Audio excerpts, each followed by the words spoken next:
What's up, folks? Just wanted to do a quick little review on this guy, the TRM Nerd. I love this thing. This is a tiny knife, and I love it very much. So, first of all, please subscribe to the channel if you haven't already. Look down below, make sure that you are. And Instagram is duties_daggers. Follow me over there as well. So, TRM. If you're not familiar, I'll give you a quick backstory on TRM. They are an American-made or American-based knife manufacturer. They make knives, and they make very good knives. Small batches. They're a relatively small facility, so sometimes it's kind of hard to get their knives. They make a batch, they drop them on the website. They always sell out very quickly. So I was lucky enough to grab this one, and I'll show my other TRMs here in a second. I've been lucky with all of them, but if you're persistent, you will get one. So this is a second or even third version of the Nerd. Their first versions did not have the blade hole. It actually had like a halfway cutout. It wasn't all the way through, but a little like divot where their logo was. And then people said, hey, we would like a hole, and they listened and made the Holy Nerd, which is this one with the hole. That's just one example of TRM listening to their consumers and making changes accordingly, which is so good to see, So let's get out my TRM lineup here. My first TRM was the Shadow, one of the more elusive TRMs. I wanted one forever. I finally saw one in stock, and was able to grab one. Now, the Nerd is basically a small Shadow, as you can see right there. Really, basically just a shrunken down Shadow with a liner lock instead of the crossbar lock. Really cool, man, because I love the Shadow, and a small Shadow, hell yeah, I'm into it. Then I got the Atom. This is one of the crown jewels of my collection. This is my favorite handle I've ever seen in my life, period. It's absolutely incredible. So there's the little Nerd sandwiched in between its two big bros, right there. So I only need the Neutron 2, and then my TRM collection will be complete. They do have a new knife coming out soon, but it's not out yet. So let's do some size comparisons so you can actually see how big this baby is. I can actually get a full grip on it, choked up. And you can see in my cut testing video that I was slicing cardboard like this, and it actually did really well. But mostly I'm carrying this in a pinch grip. I'm using it like this, opening stuff, utility cuts, that kind of thing. So another smaller knife, similar style, is the Spyderco Little Native Wharncliffe version. So it's a little bit bigger than the Nerd, not by a whole lot. How about the Spyderco Little Native, regular size?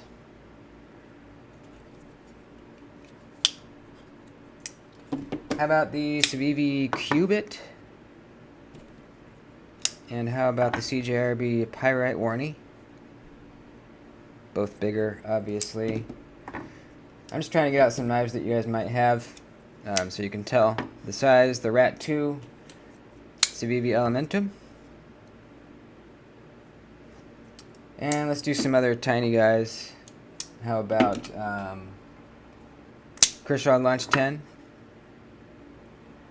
And the tiniest little guy, Spyderco McBee. Finally, a knife that is, finally a knife that's smaller than the Nerd here, the McBee. So it's small, but I wouldn't call it a micro knife. It's definitely a small knife, though. Let's measure this puppy, in case you want the actual measurements. Blade is a little over 2 inches, like 2 1/8.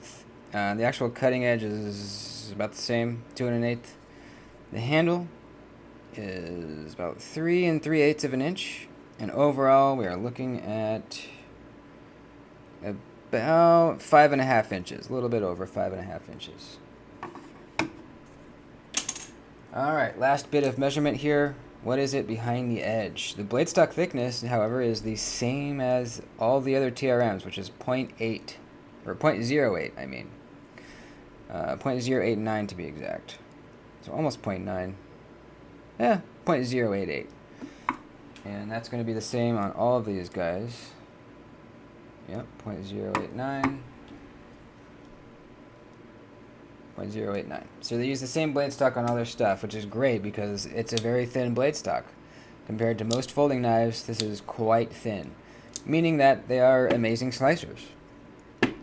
Now you would think, at least in most cases, if a manufacturer makes a small knife or a mini knife, they would usually use thinner blade stock than they do on their full-size knives. But in this case, TRM, I mean, it'd be almost ridiculous to go even thinner than this because they already are so thin. It would be almost too thin to go even thinner on their mini knife. So it makes sense to me. I'm fine with it. So let's talk about this baby. There was a lot of versions released of this. There's full titanium versions. There's fat carbons. There's actually some rich lights, some G10s, some different micartas. This is the candy cane micarta. It was one of the only ones that was still left in stock by the time I got there. But I'm actually really like it. There was a burlap and there was a green micarta. Obviously, the full titanium one would have been really nice. But I honestly couldn't really afford it at the time anyways, so I'm happy with this one. So we got that micarta. It is contoured, which is really nice. Deep carry titanium pocket clip. Yep, titanium pocket clip. That works very well.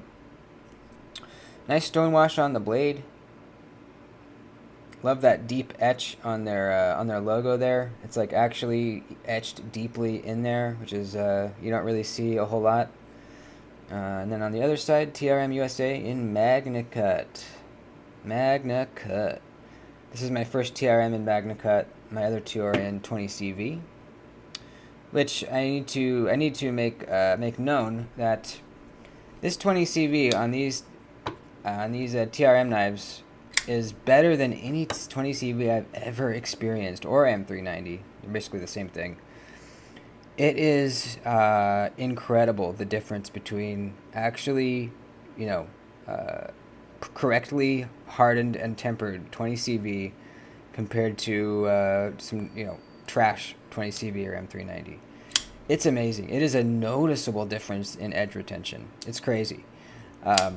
This stuff holds an edge like no other 20CV or M390 I've ever tried. Seriously.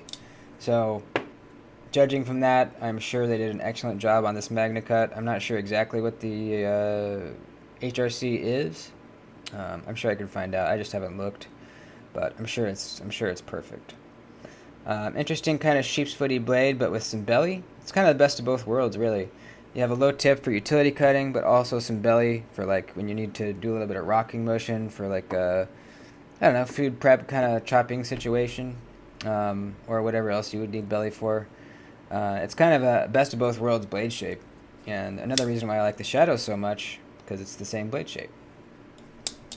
Let's talk about the ergos. Like I said, I can get a full grip on it using this choke up spot. I watched a few videos of people saying this choke up spot was too small. And yeah, it could be if you have fatter fingers than I do, but I can actually get a full grip on this thing, and I'm not even touching the heel of the blade there.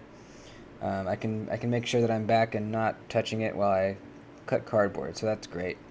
Yeah, it is really comfortable. I feel that the clip is there, but it is not a hot spot to me. So I'd say ergonomics. I mean, for a small knife, it's pretty darn good. Something like the Little Native has a little bit more of a roomy grip, a little bit larger of a finger choil. I mean, it is just a larger, wider, thicker knife in general, so that makes sense. But the Little Native is going to be a little bit more comfy, but this is plenty comfortable. We have an inset titanium liner lock, by the way. Let me double check. Yeah, inset titanium liner lock, very, very cool. Action. Now, when I first got this knife, this is on washers, by the way, phosphor bronze washers.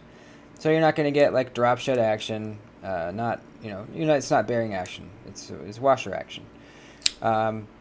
It did take probably about a week of use and flicking a lot to get it to break in.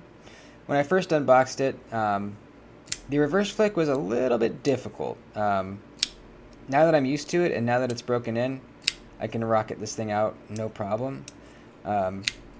But at first, it's kind of, since it's a little bit stiff and it's such a small knife, the reverse flick was not super easy.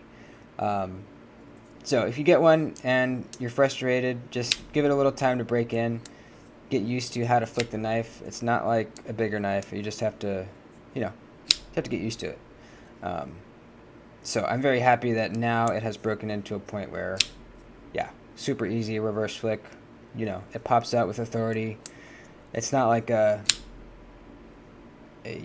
soft kind of blah opening. It's snapping out. It's snapping out great.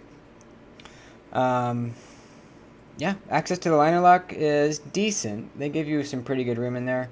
I actually kind of use like my fingernail almost to get in there. You don't need to, but it's just a small area in here, So again, if you have fatter fingers than I do, it might be a little more difficult, but they did cut out this area for you to get in there, as you can see. So that's it's not a problem. I like how the blade is kind of sloped down from the handle. See that? Instead of like coming and following this curve, it kind of slopes. It slopes down like that. So for the pinch grip, it just feels really nice to lay your finger up here. The tip's kind of pointing down for you to do real nice, precise cutting. I think it's great. So overall, I'm really happy with it. I don't regret anything. The edge that it came with is very sharp, as with all of these knives, all these TRMs. Their factory edges are great. It did great in the cut testing video. You can go watch that if you want to. All my cut testing videos are in a playlist. I have no complaints. Another great knife from TRM, man. I have not been disappointed with them at all whatsoever. Not only do they make great knives, their knives have a really unique feel to them. They really feel like there was a lot of love and care put into not only the design, but the assembly and creation of these knives. They feel special. They feel like a lot of attention and love and care were put into these. Everything from this really beautifully, very intricately machined pivot to, just everything, man. The way they actually etch in their logo is not just lasered in. It's actually like deep in there. It just feels quality. The quality of their heat treatment, of their blade steels, everything, man. The precision machining is just stunning. So I'm a huge TRM fan. I'm a huge fan of them over there as well, Marianne, and everyone else, Hillary. And I love them very much. So I hope that you guys get a chance to handle one. Like I said, they do drop on their website pretty frequently. All of these, they kind of cycle in between the knives. They'll do a batch of shadows. They'll do a batch of nerds. They'll do a batch of neutrons. They'll do a batch of atoms. So it kind of alternates and changes around. So keep an eye on their Instagram. That's kind of the best way I've found to keep up to date on what's happening. They always make a post if something's going to be dropping on the website. So follow them over there, and you'll get your hands on one. Thanks, guys. Please like the video before you head out. That would help me out a lot. I'd appreciate it, and I love you super, super lots, and I will see you in the next video. All right. Adios.